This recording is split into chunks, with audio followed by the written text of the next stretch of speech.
Featuring ng Wild Kingdoms. Ano bang gusto mong luto ng itlog? Hard-boiled? Scrambled ba yan? Sunny side up? Well, may alam akong nilalang na iba ang trip. Ang gusto niya sa itlog, Ito pa rin ang Amazing Earth. luto at wala ring paalam-paalam sa may-ari ng itlog. At mabubuko na ang kanyang krimen. Sa kwentong Amazing number 4, itlog. Itlog Hunter. Iba ang ihip na rin sa pagkilipan. Ang Zambezi River, patuloy ang pag-abot sa mababot na lupaan. Kahit kapag tulog. Ayan, kailangan Mababasag lang ang dayo nito ng mapayag na Victoria Falls. Yung nila Meet the giant reindeer. Kaya ang tawag sa kanya ng mga taga rito ay ang usok na kubukulo. Sa ibabaw ng falls, ang pangpang ay tahanan ng libo-libo. Ito pa rin ang Amazing Earth. Namamulagpag dahil sa mayayabong na mga halaman dito. Ito ay paraiso para sa uri ng mongoose na pinakamakulit. Ang water or heart of fish. May pag-isip sa pangpang at kawalan sa isang kabilang tubig. Pero ngayon, nasa labas sa kalit ng heart, nag-aamulang oras para makakain naman medyo malamig sa ang panahon. Sensitibo ang mga dalili na pinapaka ang mga nagkakagong vertebrates kapag sa ilalim ng mga bato. Nakakatulong sa paghukay sa putik ang kanyang mga parol at labing nakalabas ng mga puto. Bilang omnivore, pinapatulan niya kahit na anong pagkain. Pero karamihan sa dieta niya, crabs. At para mahuli itong crustacean, dapat magaling ka sa taguan. Makatakbo ba ng crab sa unang ang yeso wala pa rin itong tamahan sa mga paang konsigido, harangan man ng bato.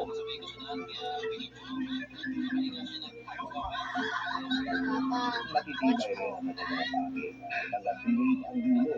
Sila ay mga nasa city crab. Bibiyakin naman ng malalapad ngiting premolar ang shell crab, derecho sa makatas na laman.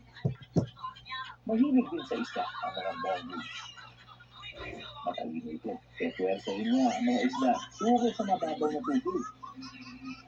Sa lahat ng mongoose, siya lang ang may daliri sa taas. Ang mga kapit kahit na putik, bilis pa, at ang lupit ng grip. Sa mga paang porsigido. Hindi lang puro lamang dagat ang nasa menu. Kahit leopard tortoise sa lupa, pakipatulan niya. Pero may mga katigasan pa ito, kaya susuko siya kahit ito para maghanap ng mas malambot. Gaya ng mga itlog, ang water fish nito.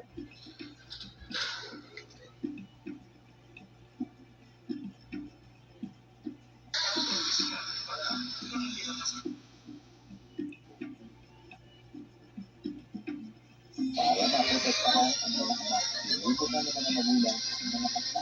Mabaho nga. Pero waited sa mongoose. Desidido siyang malasap ang itlog na puno ng protina. Ayan guys, Naku, nag-round 2 pa. Grabe, simot na simot. Kahit yung balat ng itlog. Sa bagay, mayaman ito sa calcium.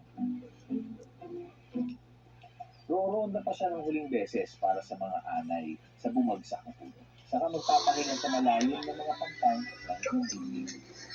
Ayun na. Siyempre naman, buntot na eh. Dito siya matutulog para makaiwas sa init ng araw. Si Rian Ramos. Ang water mongoose. Babalik sa Scratch my back. bagong misyon. Appetizer. November 22, Ito Amazing na ang Earth. pagkakataon ng kaibigan ko si Rian Ramos na usisain yung sasakyan na lilipad siya sa 2 probinsya. So, it looks very small and lightweight lang pala, no? Paano po ba nakakalipad ang parrot ride? Okay, basically ang parrot ride. Amazing Earth, November 21. And then meron siyang control na ito yung pinaka-throttle, yung speed natin. So, ang kagandahan ng parrot ride is kahit wind zero, makakalitan tayo. Na kahit yung paragliding, tumatalon sila sa bundok. So, it requires talagang kailangan kasi na performance. Pinaka-importanting gusto ko malaman, paano po ba yung landing? May preno ba to? Uncle, good question. Actually, yung landing nito, actually, ang wing, ang pinaka-preno niyan. Kung makikita mo yung mga fighter jet, meron silang parachute. Yes. So, parang ganun siya. So, makokontrol natin yan due to these control brakes. Ngayon, nakakalipad na ito ng 1,100 kilometers non-stop in a straight line. It sounds very relaxing, pero just to make sure, ano ba yung pinaka-delikado na pwede mo First of all, ang paglilipad, yung weather. Yun lang naman kasi ang pinaka-risk niya. Pag malakas ang hangin, bawal lumipad. Pag malakas ang ulan, yun lang naman eh. But the rest of it, like in terms of engine failure, Papa. safe. Kaya Scotch ako my nagtiwala dog. naman po ako sa inyo. So, let's Of course, go. yeah. Ready? O, sakay na, lakad na. Kapuso leading lady Rian Ramos, ready and raring to fly high. Abangan. Ito pa, ang dapat yung tutukan, mga buhaya at tulog para malabo. Namulog pa ng mga buhaya yung pagkain nila. Sabay-sabay nating alamin sa pagbabalik na. Amazing Earth.